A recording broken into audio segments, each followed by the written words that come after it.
Bienvenue à mon ciné balado, épisode dédié au film Ma fille, tu seras libre. Vous êtes en compagnie de Patrick Marleau et Jean-François Breton. Salut Jeff. Salut, salut. Alors, on accueille dans le balado Bachir Ben Sadek, le cinéaste, que moi j'avais eu la chance d'interviewer pour La Femme cachée, mais en papier. C'était pour le site web. Et la scénariste Marie Vien, quand même, qui a scénarisé La Passion d'Augustine, Le temps d'un été.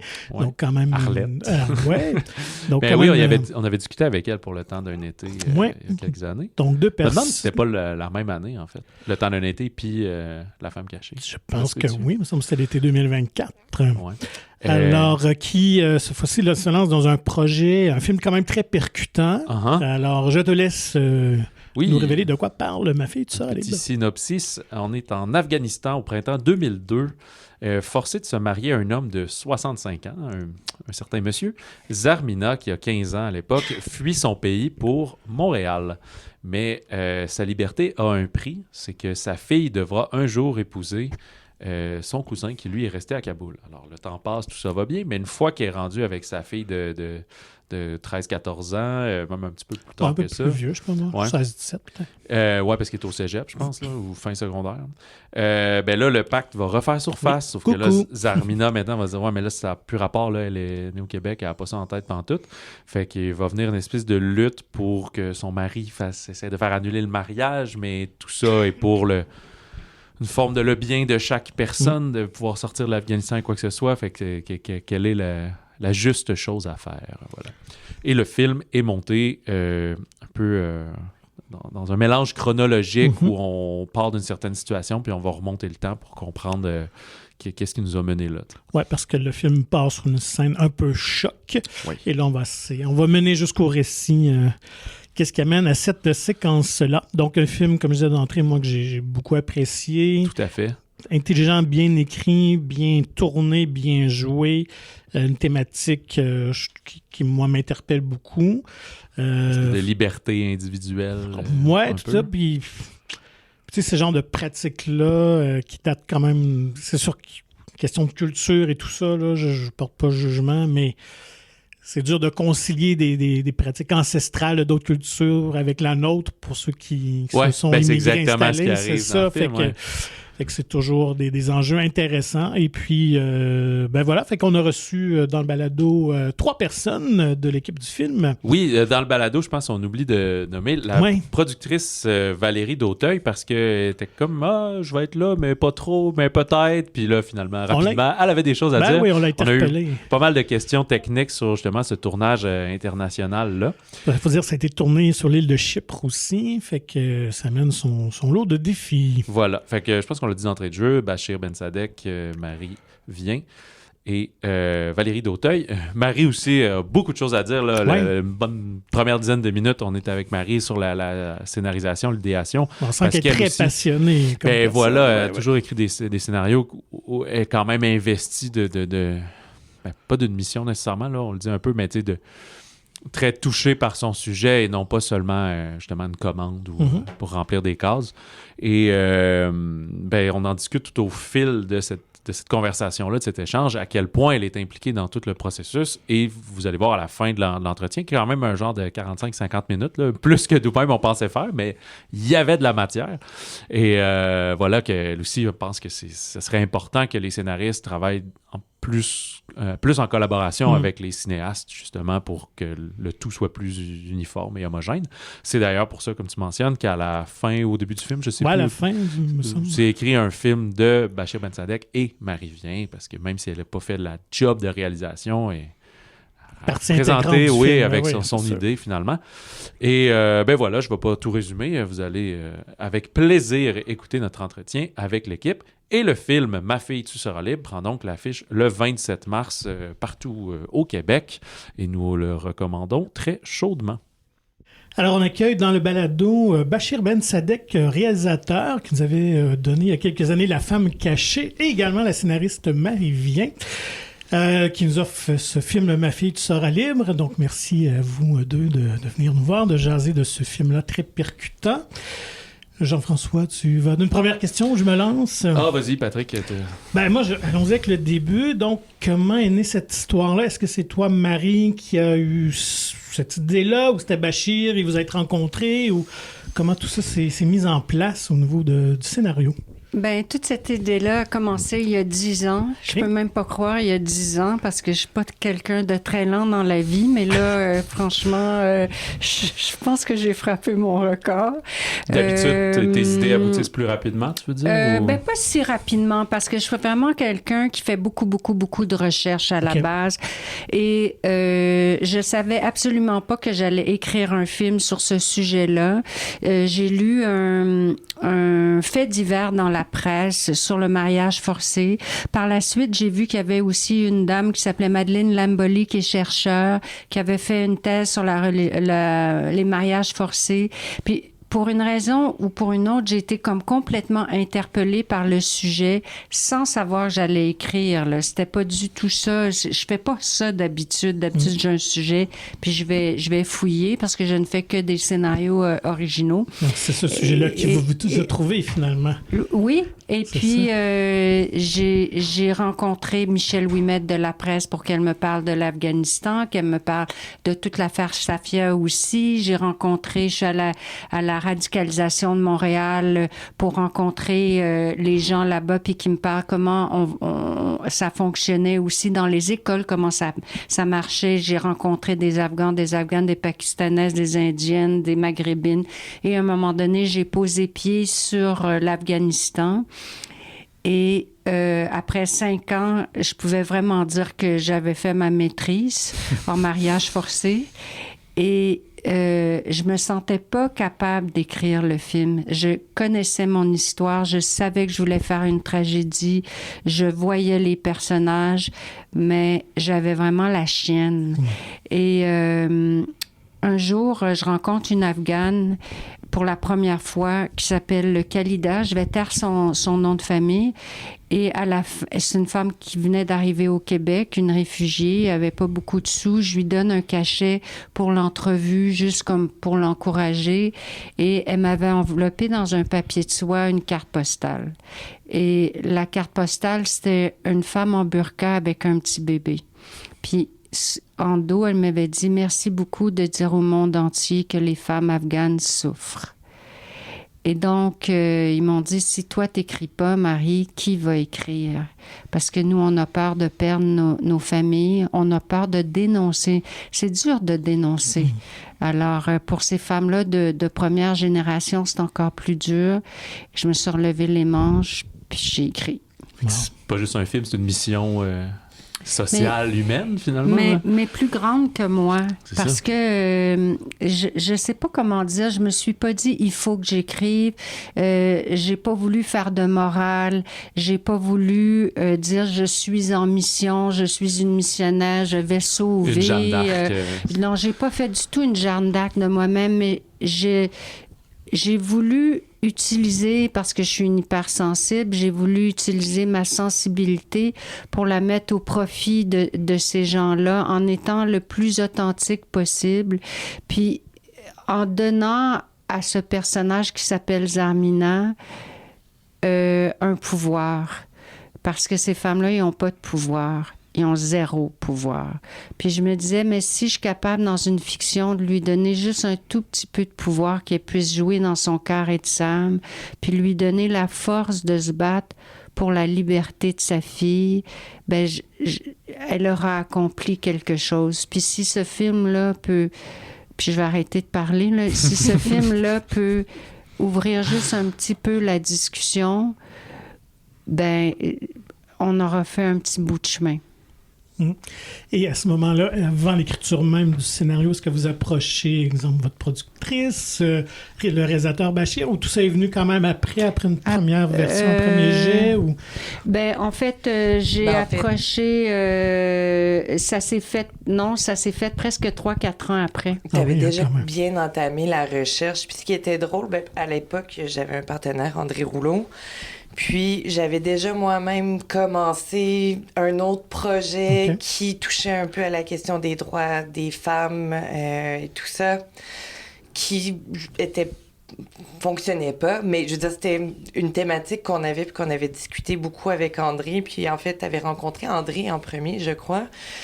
Puis il lui a pitché le projet tout de suite. Il était comme, il voyait l'histoire, ça nous touchait énormément. Puis je veux dire, moi-même qui étais dans mon autre projet qui n'aboutissait pas. Puis il m'arrivait une écriture qu'on adore et tout. Puis on s'est liés. Mais c'est ça, t'avais déjà un concept très abouti à l'époque. Parce que je pense que même la première version d'un scénario est arrivée en quelques mois. En tout cas, du moins à l'intérieur d'une année, on avait déjà une bonne structure de ta part, là. Ouais. Ben oui, puis en fait... Mais il y a quand même eu 1, 2, 3 ans par la suite de développement. Ah oui, c'est long écrire des films comme ça parce que il faut trouver... Mais je voulais tellement que tous les personnages aient une humanité. Je voulais que chaque personnage ait une voix, qu'il ait une identité, qu'il ait un passé. J'en parlerai pas ici aujourd'hui, mais je veux dire, chaque personnage, je les connais à fond. Il y a une bible de tous les personnages. Oui, comme... on fait pas vraiment de Bible en film, on en fait plus en télé, mais oui, chaque personnage, oui, c'est ça. Puis il y avait une interaction. Puis je voulais pas non plus une Zarmina qui était comme trop power, puis qui était puissante, puis qui est une revendicatrice, puis capable de. On en connaît nous des Afghanes comme ça aussi. Non, je voulais une femme. Une belle femme humaine, sensible, vulnérable, puis qui était dans la force et dans la fragilité, en fait. Ouais. Faut dire aussi que pendant ce temps-là, tu as continué à créer beaucoup de contacts avec la communauté. Éventuellement, on a trouvé notre productrice exécutive, Sarah Karimi, grâce à toi. Ça, tu pourras peut-être en parler. Je veux dire, avant qu'on se rende à toi, Bachir, en fait, que c'est arrivé. Donc, c'est vraiment un long processus. On arrive à Bachir, mais on arrive à Bachir. Mais c'est vrai que ce film-là, des fois, on fait des choses dans la vie, pas juste dans les films, qui sont plus grands que nous. Il y a des choses qui arrivent où les choses doivent se faire, puis c'est sur notre route. Puis, c'est ça, on s'en va sur cette route-là, puis ça s'appelle la synchronicité de la vie.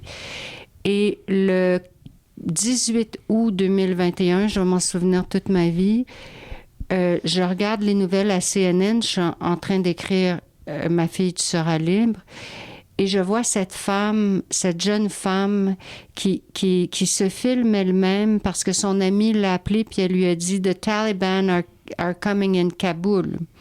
Puis elle, c'est la première femme qui a été nommée à l'Afghan Film Board de Kaboul, l'équivalent de l'ONF, une cinéaste engagée, saluée par Angelina Jolie, accueillie au Festival de Venise, elle a fait Cannes, je veux dire, vraiment une réalisatrice extraordinaire, une grande humaniste qui a fait beaucoup pour les femmes en Afghanistan. Je la vois à CNN, interviewée, puis je fais comme, ben là, faut que je parle à cette femme-là.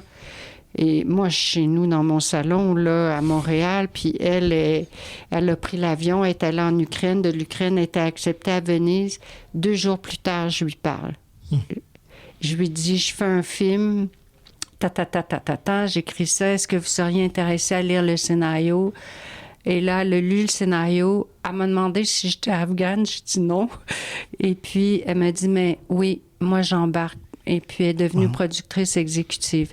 Et Bachir Bensadek, on s'est rencontrés dans un café, hein, Bachir. Je me souviens, il était assis en face de moi, le beau Bachir. Et il était là. Il en perd tous ses mots, Bachir. Je me disais, bon, ça prend une réalisatrice femme pour faire ce film-là.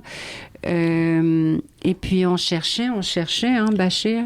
Puis là, j'ai très généreux, parce que Bachir est très généreux, humaniste, gentil, patient, tolérant. Aucun défaut. Ouais, vas-y, je pense que... capable d'endurer les femmes intenses comme Valérie d'Auteuil et Marie-Vien autour de lui. Non, mais et donc, à la fin de ce café, je lui dis...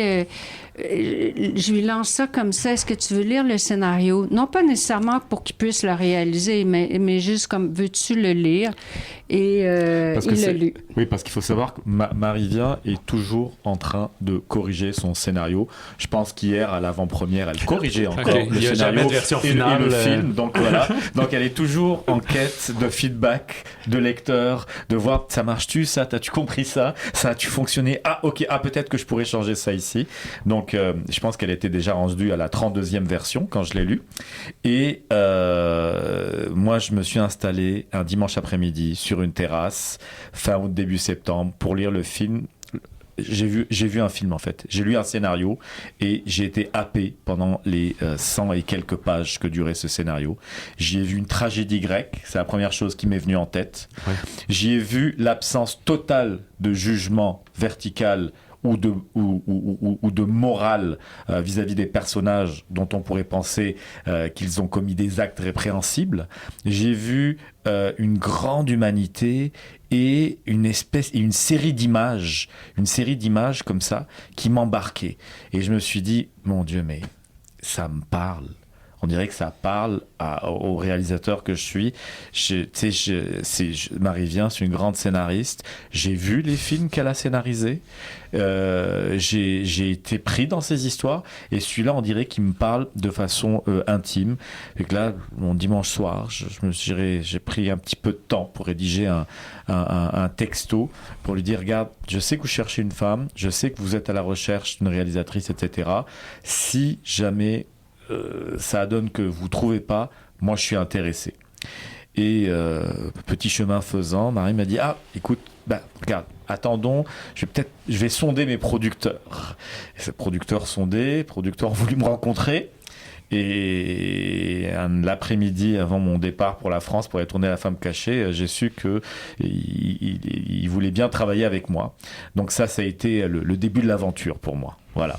Mais il faut dire que ce que je trouvais beau là-dedans, c'est que aucun des personnages, que ce soit le beau-frère, que ce soit le fils, n'était jugé dans le film. Non, exact. Chacun a des motivations qui sont complètement cohérentes avec l'environnement, avec l'état émotionnel dans lequel il est, avec la société dans laquelle il vit. C'est complètement crédible.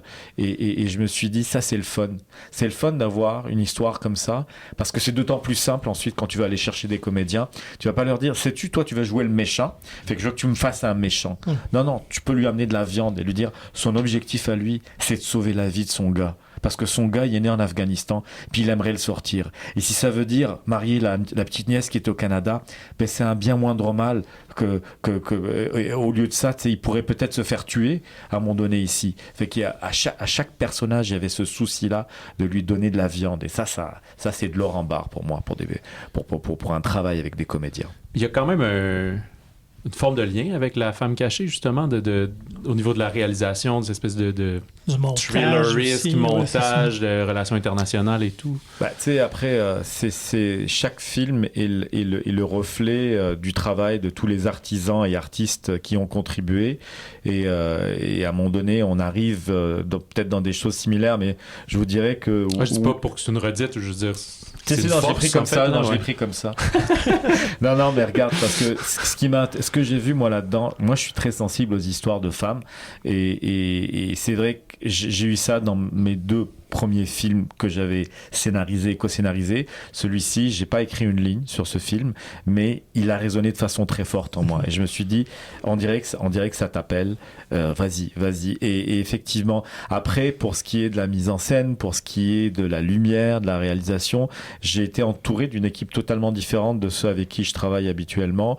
Et il y a, par exemple, la Claudine Sauvé, directrice photo, qui était l'une des plus grande directrice photo qu'on a au Canada, qui a amené sa poésie, de la lumière, sa solidité en tant que cadreuse, autant dans les rapports, dans les compositions que dans les mouvements.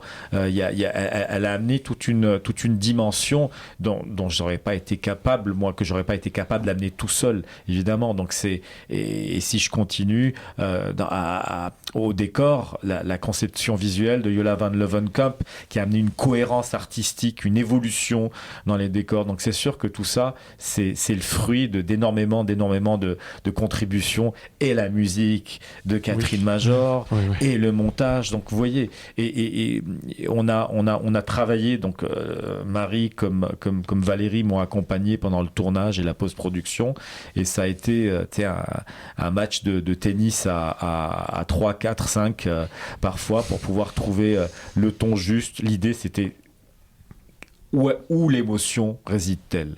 Qu'est-ce qui fait qu'on va réussir à mettre le doigt sur le moment le plus émotif ? Et c'est ça qu'on veut.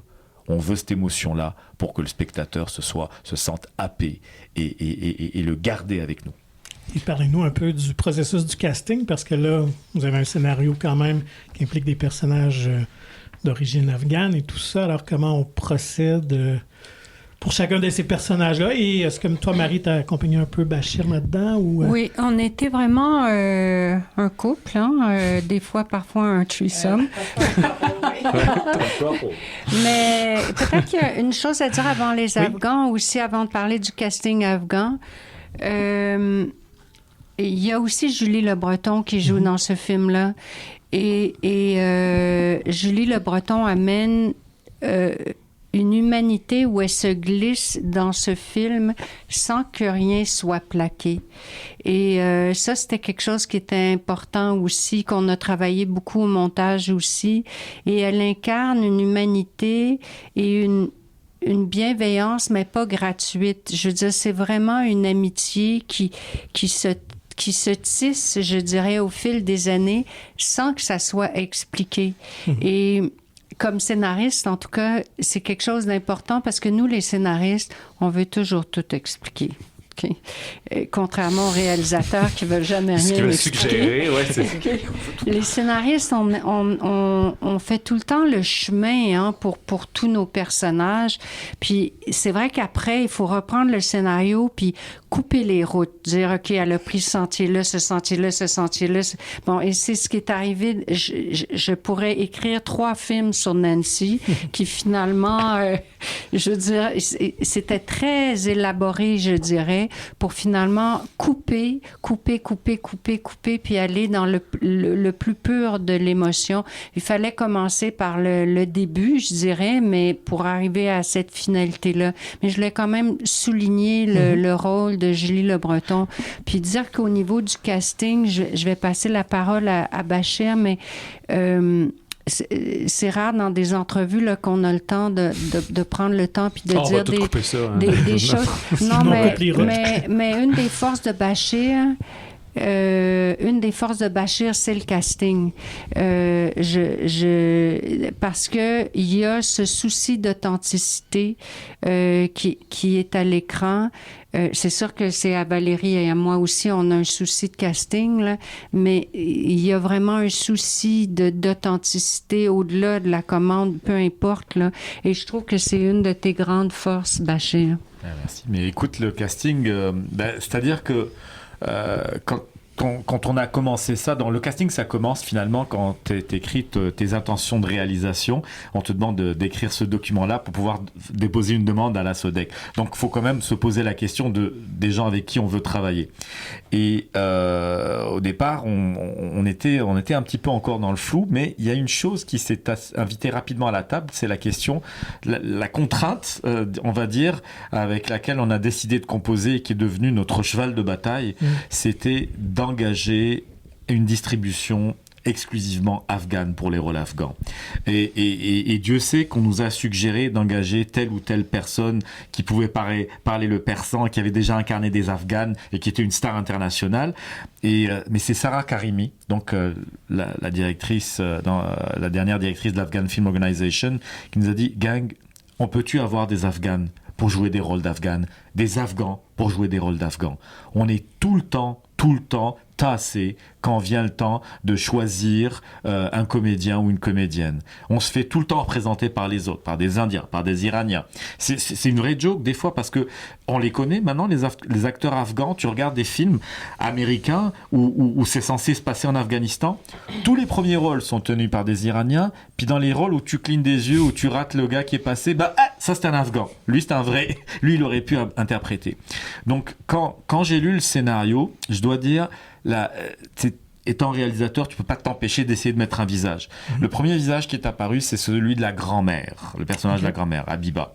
D'un coup, je me suis dit, hey, la madame là qui jouait dans Kandahar de Mohsen Mahmalbaf, me semble qu'elle aurait l'âge de Habiba. Quand je vois l'âge, et puis alors on en a parlé. On s'est dit mon Dieu, ça serait merveilleux si c'était elle.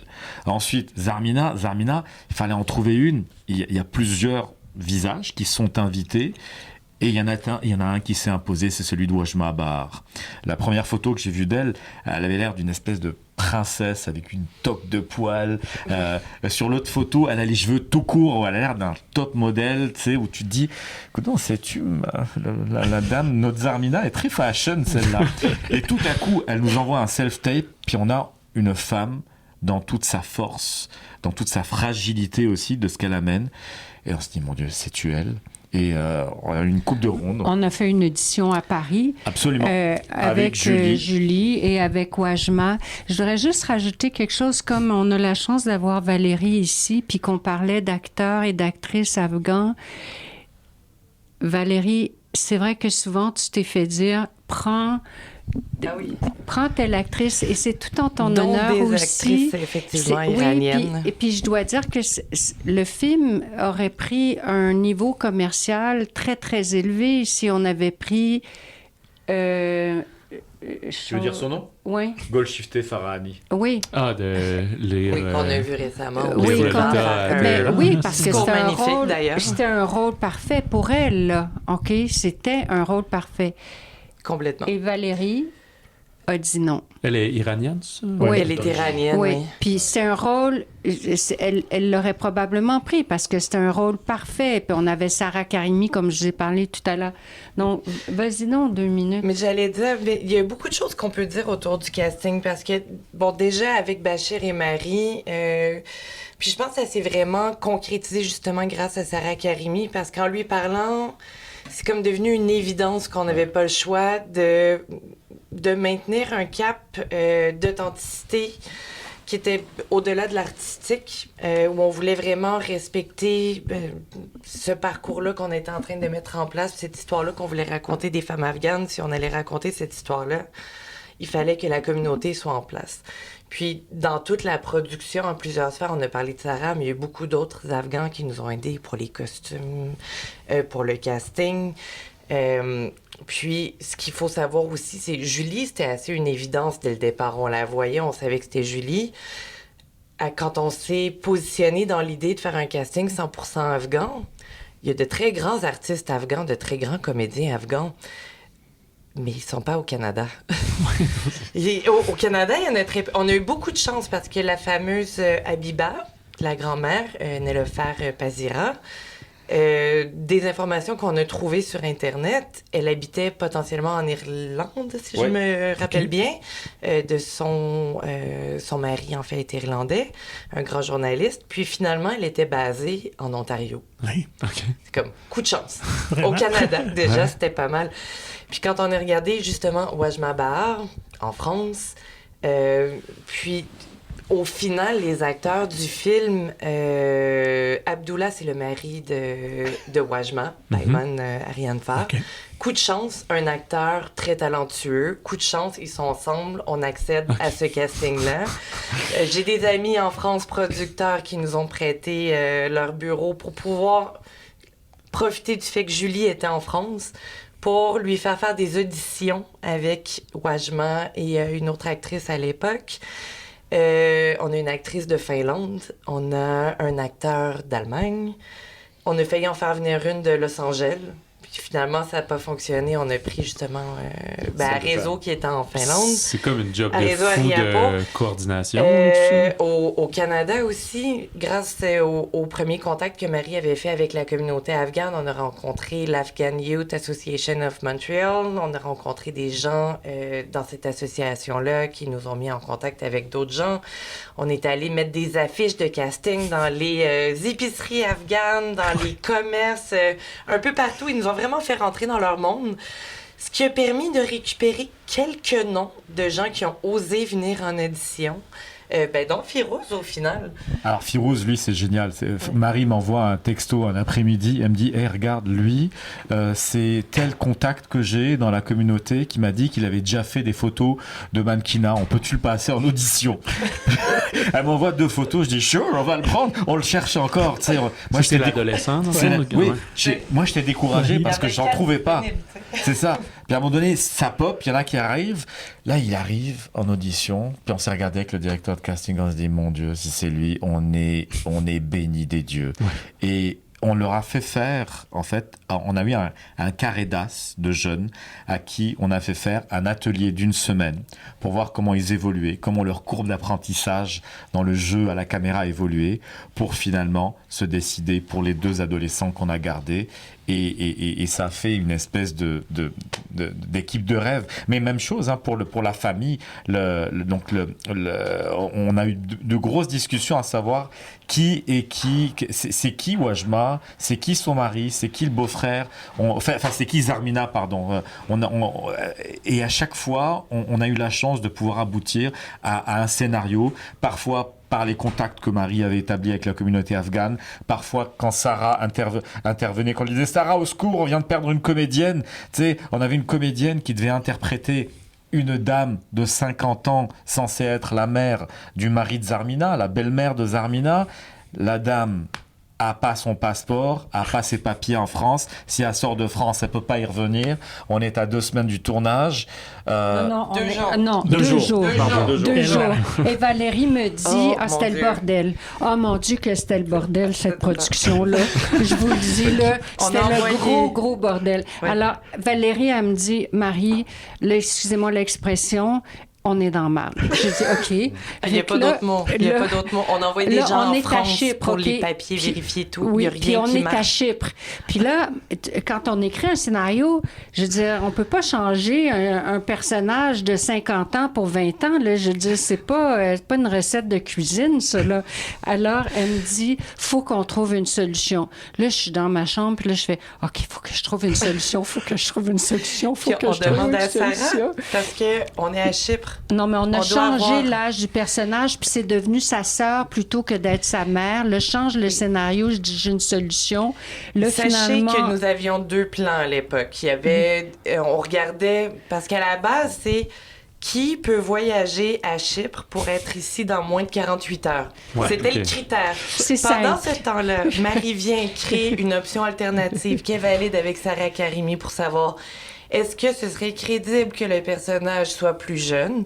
Pendant ce temps-là, moi, je contacte des agences, j'essaie de contacter la planète pour trouver la mère. On trouve la Californienne. On trouve la Californienne avec qui on est en discussion, qui pourrait potentiellement venir. Pendant ce temps-là, on n'a pas de réponse parce que là, Marie prépare le plan de Oui, là, excusez, on chevauche, là, mais je dis à Sarah, là, il faut que je le dise en français. Sarah, la fille qu'on a auditionnée, sur laquelle ça n'a pas fonctionné, OK? Il faut que tu la fasses venir. Elle m'a dit, Marie, on est à Chypre, elle reste genre Reykjavik, OK? Helsinki. J'ai dit, ça fait rien. Convince her. Tu sais, we need her. We don't have anybody else. Tu sais? Fait que là, elle me dit, OK. Je dis, non. Il faut que tu le fasses, OK? I won't accept a no. Puis là, elle a appelé la fille. Là, finalement, la fille a accepté parce qu'elle devait jouer un autre rôle elle n'avait pas eu l'audition. Puis finalement, en 24 heures, on a tout changé le scénario. Là, la fille est arrivée, puis elle a joué ce qu'on appelle... Elle a pris un congé de son travail parce qu'elle avait aussi un vrai travail. Partir d'Helsinki pour s'en venir à Chypre. Tu sais, c'est comme... Est-ce qu'une situation comme ça, qu'on souhaite n'arrive pas trop souvent, mais du côté de la production, est-ce que ça vient mettre en plan tout le budget? Je sais pas par où prendre cette question. Ben, ça fait Parce un peu partie de la job, mais je disais, c'est comme là... Déjà, tout- laissez-moi gérer mon choc post-traumatique qui m'est revenu en une seconde. C'est ça. Non, mais attendez, la Mais il y a question cette s'adresse à tout le monde ici, parce que le budget, parce c'est que tout. ça nous impactait tous. Je veux dire, on reste un film indépendant, subventionné par Sodec, Téléfilm. On est dans des paramètres budgétaires très tendus. On a le droit de peu dépenser à l'étranger pour pouvoir maintenir les financements. On a des paramètres maximum de dépenses étrangères. Déjà, moi, je sais que s'il faut que je garde tout le monde une semaine de plus, tout explose parce que je suis... T'as dépassé les limites. Je suis dans les limites, Ouais. mais s'il faut étirer la sauce et que tout explose, ça fonctionne pas. C'est pas nécessairement couvert par les assurances non plus. OK. Donc, on se dit, OK, ça va être un hit sur le budget global et tout l'équilibre de la suite du film, parce qu'il faut le terminer, il reste la post-production, tout ça. Puis, attends, c'était quoi la question déjà? Je suis en train de... Ben, de c'est me- un peu ça ce que ça impacte. mais je pense qu'on était tous exsangues. Puis en plus, la pauvre actrice qui rêvait de venir faire le film, elle pleure au téléphone. On a envoyé des gens à Paris, à l'ambassade. On a contacté tout le monde, des avocats d'immigration. Qu'est-ce qu'on peut faire? Il n'y avait rien à faire. Je veux dire, puis, est-ce qu'on va faire venir quelqu'un qui ne pourra pas retourner dans... Elle est déjà réfugiée en France et on lui ferait perdre sa vie. Ouais, là, c'est ça. La mettre en danger, en état de précarité. Nous, on veut faire des films, raconter des histoires, puis oui, toucher des gens, puis si ça peut faire une différence, je veux dire, c'est la beauté du cinéma de pouvoir le faire, mais je veux dire, là, on est dans des problèmes de politique internationale, de visa. Je veux dire, c'est quand même ça, c'est des niveaux plus qu'on atteint en production. C'était intense. Mais sans cette belle équipe qui se revirait de tous les problèmes et le cerveau hyperactif de ma chère Marie-Vien. Puis d'avoir eu accès, parce que Sarah, elle est venue nous accompagner à Chypre, d'avoir accès à toutes ces personnes-là. Je veux dire, pendant 24 heures, on était qu'en mode solution. On allait trouver quelque chose coûte que coûte. On n'avait pas le choix. Les dieux nous ont entendus. Mais c'était tous les jours, hein. C'était pas juste 24 heures, Valérie, c'était tous les jours. Tous les jours, il y avait plusieurs défis qui s'annonçaient devant nous, qui demandaient beaucoup de calme, en Bachir. Si je parlais de tourner à Chypre, comment on gère Chypre, ça? en fait- Parce que là, tu débarques dans un autre monde, Ouais. des codes culturels différents. Alors regarde, il fallait trouver un endroit pour évoquer l'Afghanistan sans mettre le cast en péril, on va dire. Fait que c'est Afghanistan, cric cric, on raye. Il fallait un endroit où on soit pas trop près de la guerre. Alors au départ, on avait visé la Turquie. C'était le fun, la Turquie, tu sais. On avait trouvé la ville qui nous plaisait et tout. Puis là, on découvre que en termes d'assurance, c'est quasiment on paye un deuxième film. Mais c'était pas tant la Turquie, en fait, c'est un village à la frontière. Tadjikistan, je pense. Non, c'était Turquie, Irak. ouais, dans ce coin-là. Puis cette zone-là était considérée très dangereuse parce qu'il y avait des conflits assez récurrents. Donc c'est l'endroit parfait, mais on ne peut pas se faire assurer. Je peux pas amener une équipe de tournage complète sans assurance en tournage. Puis les gens sont pas nécessairement heureux. Tu sais, c'est pas des journalistes de guerre, hein. Eux aussi, ils sont là pour créer des films. Puis Oui, parce que ce qu'il faut dire aussi, c'est qu'il y avait quand même la guerre en Israël puis à Gaza qui est juste à côté. Puis il y a la situation politique juste à côté. Il y a effectivement, comme Bachir disait, le côté géographie comme tel, choix du site, mais il y a aussi toute l'intensité de ce qui se passe sur ce plateau-là. OK? Et intensité, le mot est faible.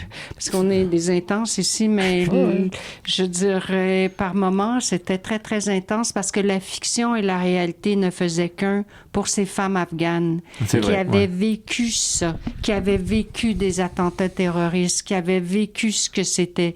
Et là, tout d'un coup, elle se retrouvait à jouer dans des attentats terroristes. Et là, il se donnait tellement que la réalité, la fiction dépassait largement la réalité. Et ça, c'était très, très dur. Et entre eux, il y avait un tel état de souffrance, je dirais.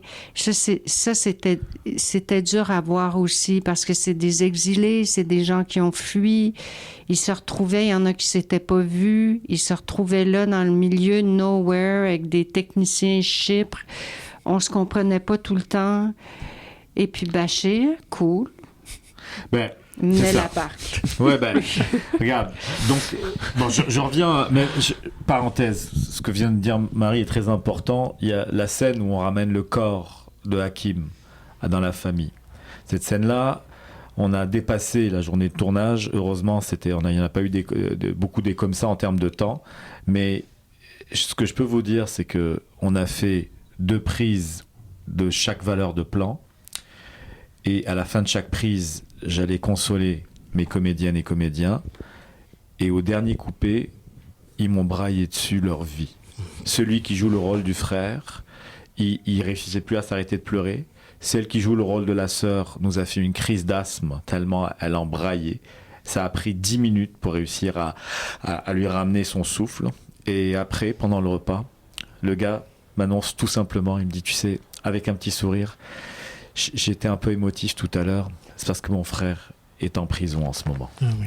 T'sais, donc on vivait des situations comme ça. On vivait ces gens-là revivaient des drames, des choses qu'ils avaient vécues, qu'ils avaient vues, et c'était poignant. Et on était tous avec eux. Il y avait une telle solidarité. Les Québécois, les Afghans, les Chypriotes, les gens de partout, ça formait une grosse équipe au service de cette magnifique histoire.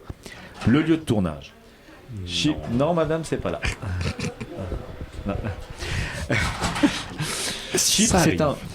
Chypre s'est invité dans la danse parce qu'on s'est dit on va avoir besoin de montagne, on va avoir besoin d'un petit peu d'aridité. Et comme on avait identifié donc cette partie de la Turquie qui était pas loin de la frontière kurde, on s'est mis à regarder les pays autour. Il se trouve que Chypre avait des capacités d'accueil en termes de production, donc une structure pouvant accueillir des entreprises de production, et aussi moi, mon dada, c'est toujours le casting de la figuration. Je suis toujours énervé quand on me dit qu'un film se passe en Syrie, puis que je vois des faces de mes cousins lointains marocains, je suis d'origine algérienne. Je me dis, ils n'ont pas en toute l'air de Syriens. Moi, je voulais avoir des gens qui ressemblent à des Afghans, et je disais, la Turquie, c'est vachement bien. Oh, il se trouve qu'à Chypre, la population, oui, elle est hellénophone, ils parlent grec, turcophone, ils parlent turc, mais il y a beaucoup de gens qui viennent du Levant, du Moyen-Orient. Ça se pouvait. Donc, et c'est un lieu dans lequel il y avait des réfugiés. Donc j'ai passé beaucoup de temps à dire, on peut-tu voir des réfugiés ? On peut-tu voir des réfugiés ? On part en repérage, et la commande qu'on leur a faite, c'est « Pouvez-vous nous trouver des villages abandonnés ?» C'est ce qu'on avait déjà commencé à faire du côté de la Turquie d'ailleurs. Et un village abandonné, ça peut évoquer un village peut-être détruit par la guerre. Et c'est comme ça que petit à petit, accompagné par la directrice photo, la conceptrice visuelle, la productrice Marie-Claire Lalonde en repérage et une première assistante, on a identifié des lieux qui pouvaient avoir ce potentiel afghan. On avait une espèce de petit catalogue qu'on s'était constitué. On disait que ça se peut, ça se peut pas. On a fini par convaincre tout le monde que c'était la place où il fallait qu'on aille. Et après ça, la magie a opéré parce qu'on a une conceptrice visuelle, Yola Van Leeuwenkamp, qui a fait un mood board de 450 pages nourri par les conseils de Sarah Karimi et de nos collaborateurs afghans qui lui ont amené des accessoires, des trucs pour faire la cuisine, des bibelots et tout ça, et par la lumière, la caméra de Claudine Sauvé qui est venue créer un univers afghan. On a vu tellement de photos de l'Afghanistan, des photos de reportage, des photos artistiques, tout ça pour réussir à évoquer ce pays avec la poésie qui était présente dans le scénario, mais pouvoir la mettre à l'écran. Et évidemment, pour finir, il y a eu un petit peu d'effets spéciaux pour ajouter une coupe de montagne dans le background, effacer un poteau ici et là, juste pour donner l'illusion qu'on était au plus creux d'un pays qui était en guerre et qui est très loin d'ici. Est-ce que vous imaginiez que ça serait autant une tâche si colossale quand même, de la manière que vous le décrivez et tout? Je veux dire, on n'est pas un tournage sur le plateau non plus. Juste comme le corps. Ouais, c'est ça. Par rapport à un tournage à l'étranger, je dirais que il y a beaucoup d'éléments communs auxquels on peut s'attendre d'un point de vue de production. Je dirais, par contre, tu sais, pour avoir fait d'autres films à l'étranger, je veux dire, l'histoire se passe en Thaïlande. On va en Thaïlande. Le casting en Thaïlande se passe très, très bien. Nous, notre difficulté, c'est l'impossibilité d'aller dans le vrai pays où l'histoire se passe parce que, clairement, au niveau de la sécurité, c'est impensable. Donc, ça, je dirais que c'était le gros élément d'un point de vue très strictement de production. C'était vraiment le côté très différent parce qu'à chaque fois que tu vas tourner dans un autre pays, il faut s'habituer à la culture locale, leur manière de faire les choses, rencontrer les équipes. On cherche des lieux de tournage, on cherche du casting, on établit un horaire. Éventuellement, ça se rapproche. Mais c'était vraiment ça, la grosse difficulté. Puis nous, la couche supplémentaire aussi venait, je veux dire, c'était une expérience quand même excessivement riche humainement, ce film-là. Puis comme Bachir le mentionnait, la cohésion qu'il y a eu, tu sais, des gens justement à Chypre qui étaient comme on a hâte de voir le film parce que, tu sais, ma grand-mère, elle a eu un mariage arrangé, elle aussi un mariage forcé. Ouais. Ça existait aussi chez nous, puis on se rend compte que ça touche quand même beaucoup de culture et très largement. Donc, tu sais, humainement, ça a été très riche, mais ça en était lourd aussi parce que c'était chargé. Et pour nous, très humblement, je veux dire, on était aussi des réceptacles parce que on a quand même une vie un peu plus privilégiée malgré toute notre empathie. On est face à tout ça. La journée dont tu parlais, je veux dire, à la fin, nous aussi, on avait les larmes aux yeux. Je veux dire, t'es devant... On fait une fiction, mais qui replonge des gens dans une détresse qui est très réelle, qui est basée sur un vécu qui est réel, dans lesquels on les replonge.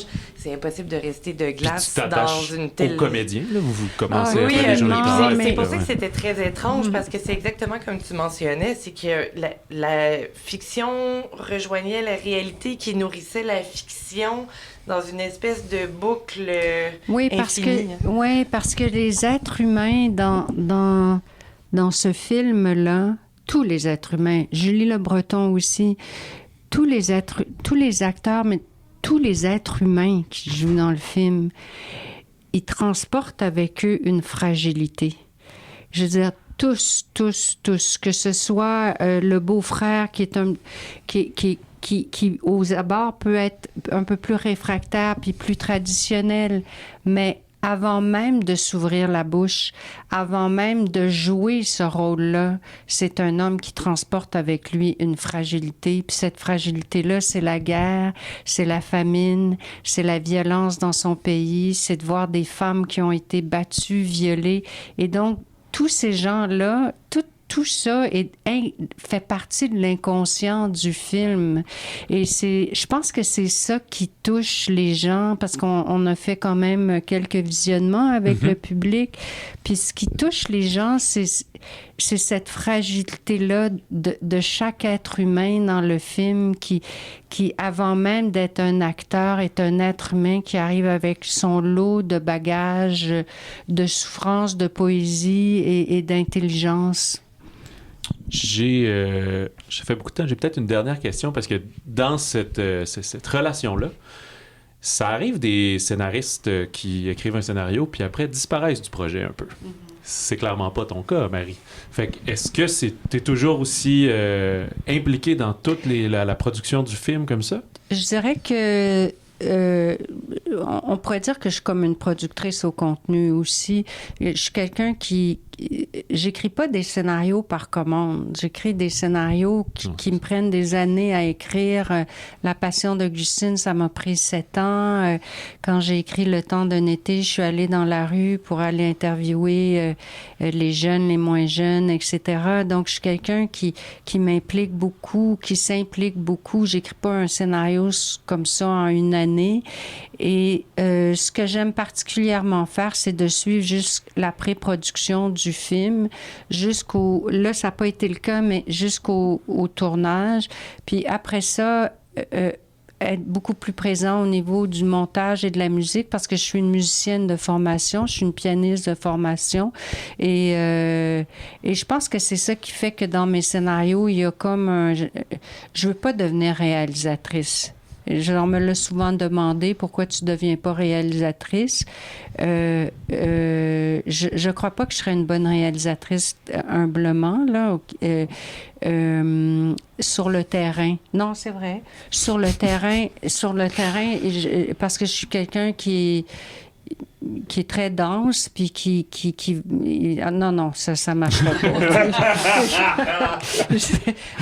mais là où j'ai un certain talent, c'est d'accompagner le réalisateur jusqu'à la porte du tournage, et on se revoit après. Parce que le montage, c'est très, très proche d'une partition de musique. Hein? C'est comme exactement la même chose. Quand il y a un beat de trop, je veux dire, il y a un beat de trop dans la mesure, puis la mesure n'est plus en 3/4, elle est en 4/4, puis ça sonne faux. Mais ça s'arrête là. Puis toi, Bachir, est-ce que tu savais un peu dans quoi tu t'embarquais à ce moment-là? Tu connaissais-tu Marie à ce niveau-là? En fait, on ne se connaissait pas avant de se rencontrer pour boire ce fameux café où tout a commencé. Écoute, j'ai embarqué là-dedans et je me suis dit, c'est la première fois pour moi que je travaillais. C'est la 3e réalisation et c'était la première fois que je travaillais avec le matériel exclusivement de quelqu'un d'autre. D'habitude, même dans mon passé documentaire, c'était moi qui écrivais mes affaires. Là, il y avait déjà un univers préétabli qui était très clair, qui était très cohérent. Et donc, oui, on a travaillé ensemble, on a eu des discussions, parfois houleuses, parfois musclées, parfois en totale symbiose, parfois sous la pression de la vitesse où il fallait réussir à prendre une décision pour le bien de la prod, pour le bien du film. Donc, c'était une dimension, c'était un apprentissage pour moi de jouer dans l'univers de quelqu'un d'autre. Puis voilà, je le prends avec moi. Dans l'univers de quelqu'un d'autre, mais avec quelqu'un d'autre. Avec quelqu'un d'autre, tout à fait, oui, bien sûr. Bon, là, je mets mon chapeau de scénariste. Là. Je veux quand même dire quelque chose. Les scénaristes, là, jamais personne lit les scénarios vraiment. Hein? Je veux dire... le public et tout, tu veux dire? Le public, les journalistes, peu importe. Je veux dire, la plupart des scénaristes, ils mettent... je parle pas des cinéastes, je parle des auteurs seulement, là, OK? Ils mettent des années à écrire leur scénario. Ils mettent des années à penser à l'énergie du personnage, à comment il parle, à comment... Je veux dire, ils sont dans leur histoire. Donc, je trouve ça très sain qu'un scénariste accompagne, et je l'encourage, qu'un scénariste accompagne le réalisateur, au même titre que dans la dernière version du scénario, je trouve ça très sain qu'un réalisateur vienne dans la dernière version du scénario, pas pour écrire nécessairement, mais pour dire, voici... Moi, quand je vais prendre ton scénario, je vais le magnifier, je vais l'amener à telle étape. Et c'est important, ce passage du papier à l'écran qu'on ne fait jamais, parce que c'est tout le temps tellement segmenté, parce qu'il y a des égos des deux côtés, je dirais autant réalisateur que scénariste, et c'est très important de faire ça. C'est pour le film. Pour le film, moi, quand j'ai fait, mettons, un film avec Louise Archambault, elle va me dire, là, Marie, là, écoute, tes dialogues sont tellement longs, on n'en finit plus de finir, OK? Bon, exemple. Mettons. Non, mais j'adore Louise Archambault. Okay. Mais alors, donc, OK, ben je vais les revoir. Puis quand j'assiste à la répétition, je les entends, les dialogues. Et puis l'acteur qui dit, regarde, c'est encore long, ben OK, on coupe. Fait que là, on travaille. Et donc, le scénariste doit faire partie de cette opération-là. Et c'est très sain. Autant... Sur un lieu de tournage, c'était particulier là, ce qu'on vivait, mais sur un lieu de tournage, je pense pas que c'est la place d'un scénariste. Mais après, si le scénariste est capable de se détacher de son scénario puis de dire, on travaille avec des matériaux, c'est profitable pour le film. Il s'agit de comprendre tout ce qu'un scénario est censé générer comme image, comme émotion, comme situation. Faut pouvoir lire entre les lignes et s'imprégner de tout ça pour pouvoir ensuite le rendre à l'écran. Et dans le processus, on a eu beaucoup de discussions et on a fini par trouver cette espèce de vitesse de croisière qui a fait qu'on a pu arriver au résultat qu'on a aujourd'hui. C'était effectivement une première pour moi, puis ça a été un bel apprentissage. Je peux pas m'empêcher de repenser à un autre moment où on est peut-être moi j'enjolive là, tout à l'heure j'ai dit 2 semaines, moi j'ai dit 2 jours là, mais il fallait qu'on trouve une jeune fille à Chypre pour incarner la jeune Zarmina. Et j'étais en train de passer en audition. Tout à coup, il y avait des réfugiés afghans qui apparaissaient à Chypre. C'était génial. Donc, je pouvais rencontrer des Afghans. Donc, tout à coup, j'avais 30 gars qui étaient prêts à faire de la figuration. Mais ça me prenait la petite jeune fille qui se fait marier. Puis, je l'avais pas encore, tu sais. Et à un moment donné, t'en as une qui est rentrée. Et on s'est dit, mon Dieu, en plus, elle s'est jouée. On l'a trouvée. Il y a eu ce moment. Et j'ai envoyé ça à Marie, à Valérie, en leur disant, voilà, là, j'ai trouvé une petite jeune. Elle nous a fait un self-tape. Je la passe en audition. Si vous êtes d'accord, on embarque. C'est elle, notre Zarmina, notre jeune Zarmina. Un monsieur de 70 ans à peu près, retraité de l'enseignement du droit à l'université, qui tout à coup arrive comme figurant. Et Gadon, sais-tu, on a perdu l'un des 2 vieux comédiens qui est tombé malade. Fait que celui qui devait jouer le rôle du fiancé va devenir le père. Et celui-là, on va croiser très très fort les doigts pour qu'il sache jouer. Il nous envoie un self-tape. On le regarde, on montre à Sarah, tu sais, je dis, on est d'accord, là, il est bon, là, il a pas l'air fake quand il joue en Dari, non, il est bon, c'est bon, monsieur, t'as la job, à condition que t'arrêtes de te raser pendant la prochaine semaine pour pouvoir avoir l'air un petit peu poké.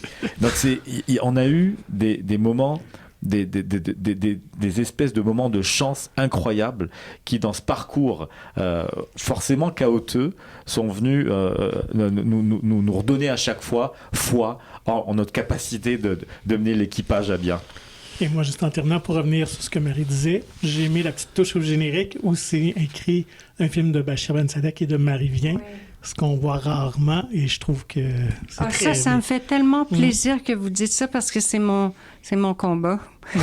Et je suis auteur dans une autre vie aussi, dans un autre chapeau, donc je comprends et je trouve ça fun. Oui, parce qu'un film, là, c'est une histoire, c'est un scénario, plus une réalisation, ça égale un film. S'il n'y a pas de scénario, il n'y a pas de film, mais s'il n'y a pas de réalisation, il n'y a pas de film. C'est une partition de musique. Ça prend un chef d'orchestre comme Bachir, puis ça prend quelqu'un pour écrire la partition, pour la diriger.